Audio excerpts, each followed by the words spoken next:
Olá, amados, a paz do Senhor. Bom dia, gente. Gente, eu queria compartilhar algo aqui com vocês. Eu recebi de uma irmã, né, dois áudios, um áudio com a pergunta da pessoa, com a dúvida da pessoa pergunta, e um outro áudio com a resposta de um possível reverendo, né, de uma pessoa que respondeu a questão, e diz respeito a casamento, pois ele diz, né, ela ficou em dúvida, né? E ele diz que casamento é quando a pessoa se junta, quando a pessoa se juntou, que a pessoa se torna o primeiro casamento da pessoa. Não importa se foi no papel, mas ele diz ele, a pessoa já se conviveu com aquela pessoa, com aquela primeira pessoa que ela conviveu, esse é o primeiro marido dela. Então, a pessoa ficou em dúvida, porque a questão dela era o seguinte, vocês vão ver claramente, que ela teve um caso, um relacionamento, né? E aí esse relacionamento acabou e ela casou-se com uma pessoa. Aí ele disse, né, que o válido para Deus era o casamento que ela tinha vivido com a pessoa, com a primeira pessoa que ela conviveu, né, num relacionamento estável. Esse era o marido dela. Então ele respondeu, usou textos fora de contexto, né? Ele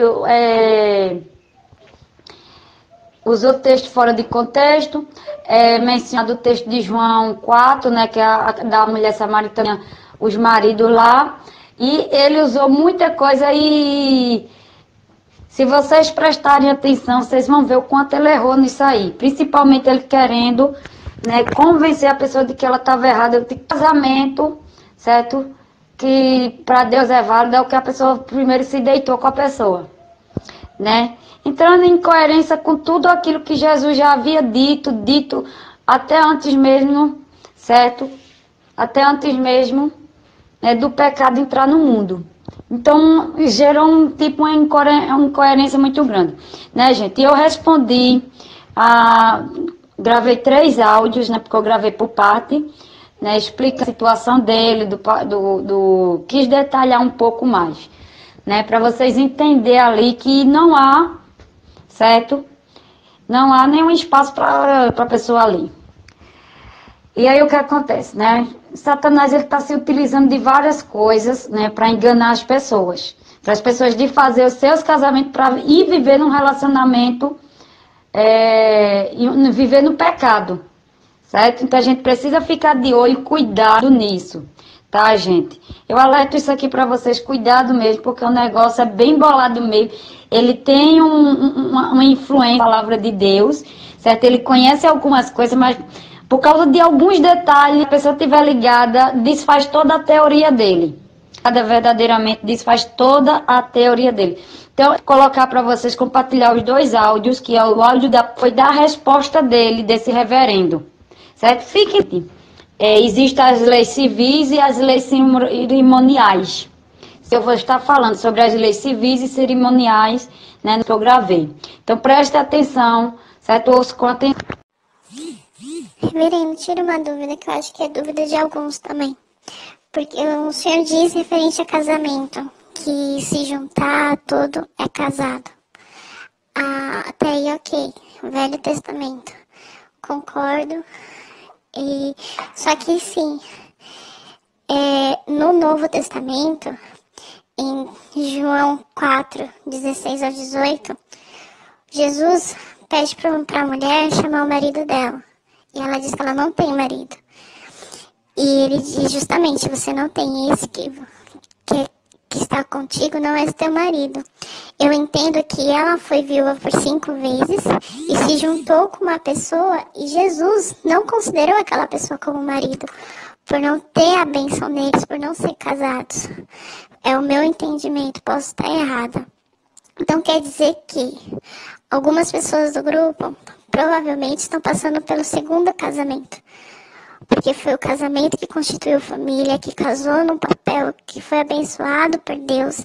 Até hoje, todo mundo que eu converso, pastores, obreiros, tudo, falaram que o meu casamento considerado realmente por Deus é o que eu vivo agora.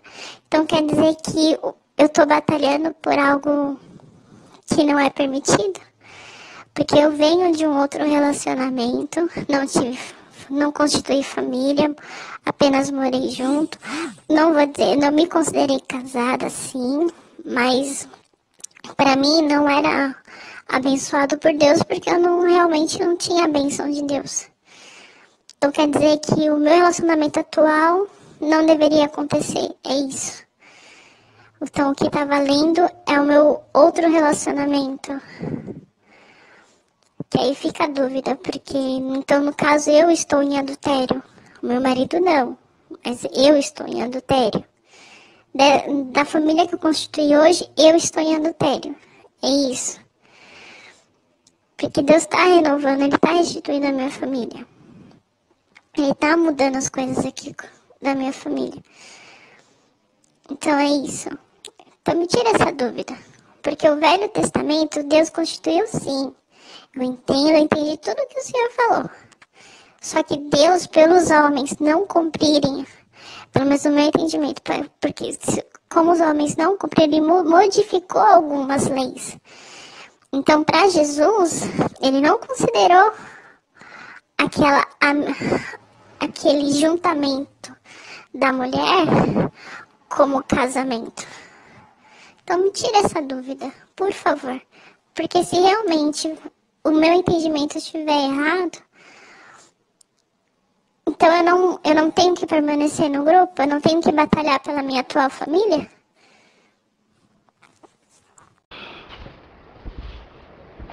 Graça e paz da parte do Eterno, tudo bem com vocês? Bom, então vamos discorrer a respeito da pergunta, que é muito interessante, né? Mas vamos por partes, com cuidado, né? Vamos lá.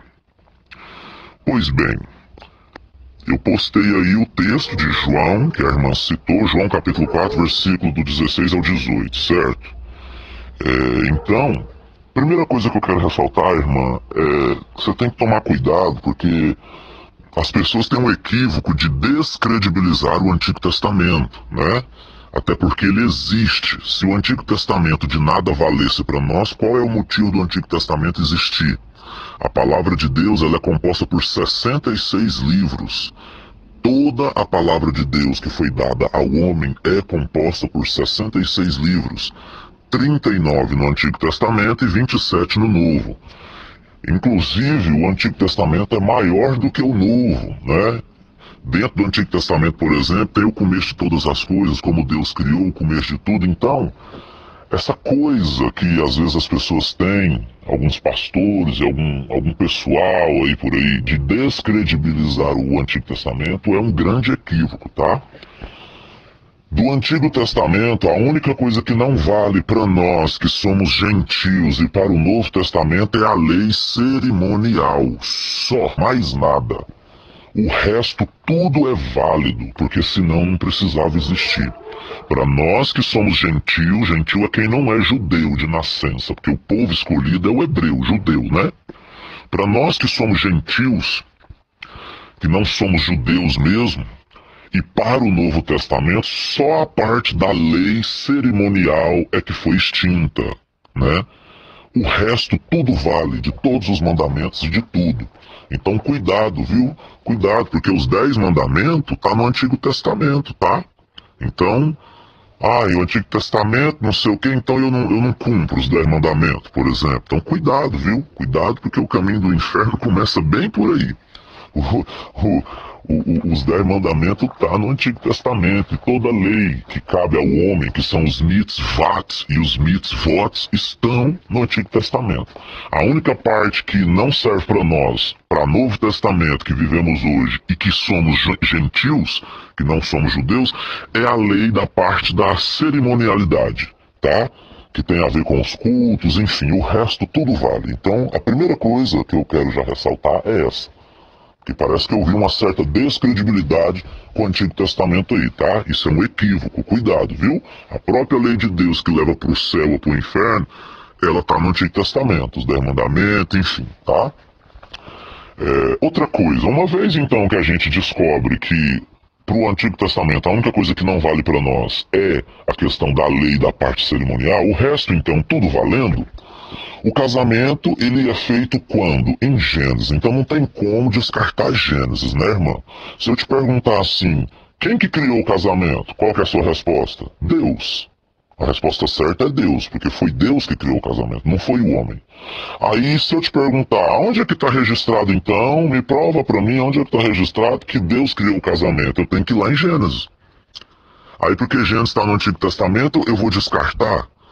Então eu tenho que descartar a criação do mundo, de todas as coisas, que existe um Deus que criou tudo. Aí eu descarto também. Então, tá vendo? Esse tipo de argumento é muito falho e herético, tá? Tem heresia no meio disso aí. Então, uma vez que foi Deus que criou o casamento, e uma vez que nós sabemos que só a parte da lei cerimonial não vale para nós, que somos gentios, e para o Novo Testamento, a lei do casamento que Deus fez não faz parte da lei cerimonial, certo? Então ela vale para hoje. E Gênesis, quando foi Deus que falou, não foi homem. Eu fico observando vocês querer pôr aquilo que o homem faz maior do que aquilo que Deus falou. Né? Eu fico assim observando isso. As leis dos homens existem aqui, a palavra de Deus até vai dizer, respeitai as leis da terra, mas a lei da terra ela tem que ser respeitada quando ela não fere a de Deus. Sabia disso? Exemplo, igual aí, então com essas leis novas aí, tudo mudando, lei favorecendo aborto, essa lei você obedece? Você não tem que obedecer, ela fere a lei de Deus, você vai abortar? Porque a lei do homem diz, e a lei que fez aí agora casamento homossexual e tudo, você apoia essa lei? É lei de homem, como é que faz? Você vai apoiar casamento homossexual? Entende? Então a lei dos homens só vale para ser respeitada quando ela não fere a de Deus. Porque aí eu deixo uma pergunta, qual lei que é maior? A de Deus ou a dos homens? Sendo que Deus é criador de todas as coisas, enfim, se ele quiser acabar com isso aqui igual já acabou uma vez com o dilúvio, ele simplesmente faz. Então eu acho que vocês estão bem equivocados e cuidado com esse caminho que vocês estão trilhando, tá? Quero dizer pra irmã que a irmã tá equivocada, tá bom? E esse pensamento é muito perigoso, tá? Heresia. Então o que acontece? Uma vez então que o casamento, que quando Deus fez em Gênesis 2, versículo 23 e 24, não entra na lei cerimonial, portanto vale, quais são as regras que Deus colocou para ser considerado casamento? Que Deus colocou, até porque não existe papel no Jardim do Éden, não existe cartório, eu não vejo hora nenhuma Deus falar quando fez o casamento, assinarás um papel, irás no cartório e assinarás um papel. O papel existe hoje, quem é amigado amasiado tem mais é que assinar um papel sim. Mas a verdade é que quem morou junto, saiu da casa dos pais, morou junto debaixo de um teto, foi uma só carne, casado é, mesmo sem papel. Certo? Então uma vez que nós sabemos que as 3 regras para ser casado são essas, sair da casa dos pais, assumindo um compromisso com a pessoa, primeira regra. Segunda regra, morar debaixo de um teto, unir-se à sua mulher, segunda regra. Terceira, e os dois serão uma só carne. Uma vez que isso vale, né, porque só a lei da parte da cerimonialidade é que não vale para hoje, para o Novo Testamento, isso vale até hoje, querida, certo? Isso vale até hoje. E a prova de que isso vale até hoje, porque você quis dizer de Jesus Cristo em João 4, que eu ainda vou chegar em João 4, tá? Calma aí. A prova de que isso vale para hoje, o próprio Jesus no diálogo contra os fariseus em Mateus 19 vai dizer, os fariseus com a onda de querer divorciar, não, mas Moisés deu carta de divórcio, Jesus vai dizer, mas não foi assim desde o princípio. Que princípio? Lá no começo da história, lá em Gênesis, quando Deus fez o casamento, quando Deus criou todas as coisas e fez o casamento. Aí Jesus vai falar, olha, Moisés deu carta de divórcio, vocês é ruim de coração, vocês não perdoam, mas não foi assim que Deus fez. Não foi assim desde o princípio. Ou seja, como que Deus fez? Casamento é um só, divórcio não existe, até porque Malaquias 2,16 diz que Deus odeia o divórcio. E como que Deus fez lá no princípio? Está lá em Gênesis, capítulo 2, versículo 23 e 24. E as 3 regras são essas. Sair da casa dos pais, assumir um compromisso. Ir morar debaixo de um teto junto com a pessoa. E ser uma só carne, ok? Então, já quebra todo o argumento com isso. Mas eu agora vou falar de João 4. O texto vai dizer aí, ó, João 4. Eu grifei, tá em negrito as palavras aí, ok? A palavra marido tá em negrito no versículo 16 E no versículo 18 tá aí, ó, porque 5 maridos tivestes e o que agora tens não é teu marido. Eu coloquei também a Bíblia original no grego, porque eu não sei se vocês sabem, a Bíblia originalmente no Novo Testamento, ela é escrita em grego, ela não é nem escrita em português. O povo escolhido de Deus é o povo hebreu, certo?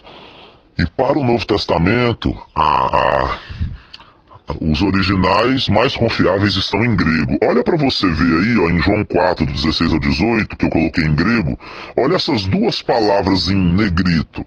Essas duas palavras aí, ó, no pedaço do texto em grego que eu pus, ó, elas significam, essa palavra aí, ó, é um alfa, é um N do grego, tem o delta, tem o rho e tem um alfa de novo. São as letras, estou soletrando para vocês. Ela significa andra. Andra significa homem. Então, quando Jesus Cristo disse, ele não disse nem seu marido, ele disse, chama lá seu homem. No original, você descobre a verdade das coisas. Eu não sei se vocês sabem, essas traduções em português, 90% delas tem palavras que foram escolhidas de má forma. Porque o original grego, uma língua como o grego, como o hebraico, que é para o Antigo Testamento, são línguas mais arcaicas. A cada uma palavra que existe no grego e no hebraico, existe 10, 12 similares no português. O português é uma língua muito mais rica. Então os tradutores que nós temos aí, essas bíblias já foram feitas, estão tudo aí já, né? Não é de hoje que elas foram feitas, elas já estão aí. Elas foram traduzidas de certa forma, aqui ou acolá, não muito de forma melhor. De 12 palavras que tinha para uma no grego, o cara escolheu uma das 12 que não foi tão boa e tinha talvez outras melhores para colocar. Aqui é um caso desse, por exemplo. No original, a palavra não é marido, porque marido em grego é aner. Tá aqui, ó, em cima da onde eu coloco do dicionário a palavra homem, que vem de andra, né? Ok? Então a palavra marido no original grego tinha que ser aner. Na hora que eu vou no grego lá no original grego, não tá aner, tá andra. Então Jesus não falou, chama lá seu marido, falou, chama lá seu homem, porque não era marido, ok? E outra coisa, uma vez que Gênesis capítulo 2, versículo 23 e 24, vai colocar as 3 regras, que sair da casa dos pais assumindo um compromisso, morar debaixo de um teto e ser uma só carne, né? Já que só a parte da lei cerimonial é que não vale para o Novo Testamento. Uma vez que Jesus também vai dizer em Mateus 19 que foi assim que Deus fez desde o princípio. Porque se Gênesis estivesse errado, por que Jesus Cristo citou Gênesis em Mateus 19 falando de casamento com os fariseus? E Jesus, ele confirma Gênesis 2 em Mateus 19. Fala, olha, lá no princípio em Gênesis não foi assim que Deus fez. Então, cai tudo por terra. Ok? Então a palavra aqui, ó, ela não é marido, é homem. E uma vez que tudo isso vale, que Gênesis 2 vale, qual que é a situação da mulher, já que ela teve 5 maridos e nem o que estava com ela era o dela? Porque o primeiro é que era, certo? Ela casou 5 vezes, o último não era o dela, que era o que ela estava. O primeiro é que era. Então por isso que Jesus Cristo vai dizer, tu tiveste 5 homens, e o que está agora também não é seu. Ou seja, primeiro que o texto não dá hora nenhuma para dizer que esses homens faleceram. Que seria uma hipótese, né, dela ser viúva, igual você quis dizer. Mas por que ela não é viúva? Porque mesmo se ela estivesse morando com esse homem sem assinar papel, casada ela é. Já que Gênesis 2 vale daquilo que eu já expliquei. Porque a lei do casamento não está na lei cerimonial. Então a lei de Gênesis lá do Antigo Testamento vale para o Novo sim.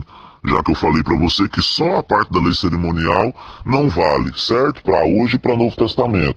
Jesus também confirma Gênesis 2 em Mateus 19, falando, olha, lá no princípio não foi assim.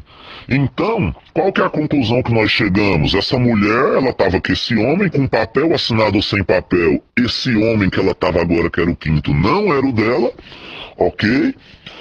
Porque o primeiro marido dela estava vivo e ela já tinha passado por 4 maridos e o marido legítimo dela era o primeiro, porque sempre é o primeiro casamento que é o legítimo, se não for divorciado nenhum das ambas as partes, né?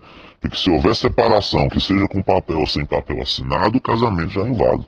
Mas não é o caso aqui, certo? Então, quem casou pela primeira vez ou ajuntou amigo, é o primeiro marido que vale. Enquanto não morrer, não separa, que é o que vai dizer. Casamento só separa com a morte. 1 Coríntios 7, versículo 39, e Romanos capítulo 7, versículo 2 e 3. Vai dizer que casamento só separa com a morte. Então é isso. Solucionado o problema, tá? Não fiquem na heresia, não. E se não for suficiente, eu provo com o poder de Deus, que é o que eu costumo dizer, né? O pessoal às vezes não é o bastante explicar a palavra de Deus e tudo. Eu provo com o poder de Deus. Eu já cansei de orar por pessoas que acham que quem amigou não é casado, ou quem tá mais de um casamento não tá em adultério. E eu oro, os sinais pega, comprova, manifesta o demônio, enfim. Porque quem carrega a heresia e bate o pé e sustenta ela, uma vez que ela é uma heresia, ela é um erro e um engano. E quem carrega o erro e engano, o demônio está por detrás. Então, quando eu oro, manifesta. Então, se a palavra de Deus não for suficiente, está tudo explicado, acabei de explicar. Tem o poder de Deus ainda para me provar também, tá bom? Um grande abraço, fiquem na paz, amo a todos em nome de Jesus Cristo, tá bom? Tchau, tchau.